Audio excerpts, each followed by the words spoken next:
পিএইচির জল সরবরাহ বন্ধ, প্রতিবাদে রাস্তা অবরোধ করে বিক্ষোভ দেখালেন এলাকাবাসীরা।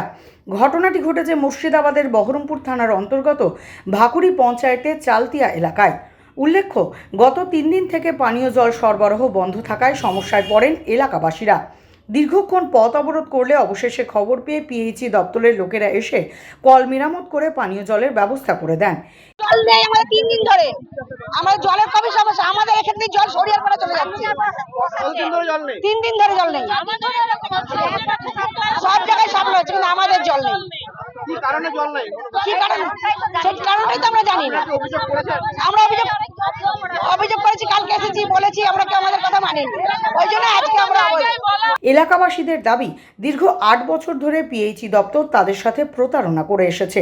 পানীয় জল সঠিক সময় সঠিকভাবে দিচ্ছে না। এবার 3 দিন ধরে জল সরবরাহ বন্ধ থাকায় সমস্যায় পড়তে হয় তাদের। পিএইচি দপ্তরকে জানালেও কোনো ব্যবস্থা না নেওয়ায় বিক্ষোভে নামেন তারা। আমাদের এই দেশের মধ্যে, গরমের মধ্যে আমরা এখানে জল একদমই আমাদের এখানে ওঠে না। হ্যাঁ, একদমই না, পাম্পে না টিউবওয়েলে জল ওঠে। তো এটা পেয়েছি যে লাইনটা, সেটা আমাদের অনেকদিন থেকে দিব করে লাইনটার কাজ চলা হচ্ছে, বলা হচ্ছে।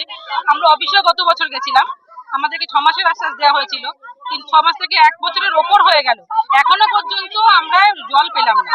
এই গরমের মধ্যে মানুষ ঘরে ঘরে অসুস্থ হয়ে পড়ছে, জল টানতেও পাচ্ছি না আমরা। মেয়েরা তো জল টেনে নিয়ে যেতে পারে না, ছেলেরা ঘরে বসেও থাকবে না জল টানার জন্য। এইটা আমরা করতে চাই সরকারের কাছে, এগুলো দেখা হোক। এই ধরনের অরাজকতা কেন করা হচ্ছে? এই ধরনের জিনিসগুলো আমরা চাইছি যে আমাদের এই লাইনটা করে দেওয়া হোক। যে টাইমটা নেওয়া হয়েছে, মেয়াদটা যেটা নেওয়া হয়েছিল, সেটা যেন ঠিকভাবে পালন করা হয়। সেটা কেন এতটা জলের পরিস্থিতি খারাপ হয়ে যাচ্ছে যে জল ছাড়া কোনো কিছু চলছে না। হ্যাঁ।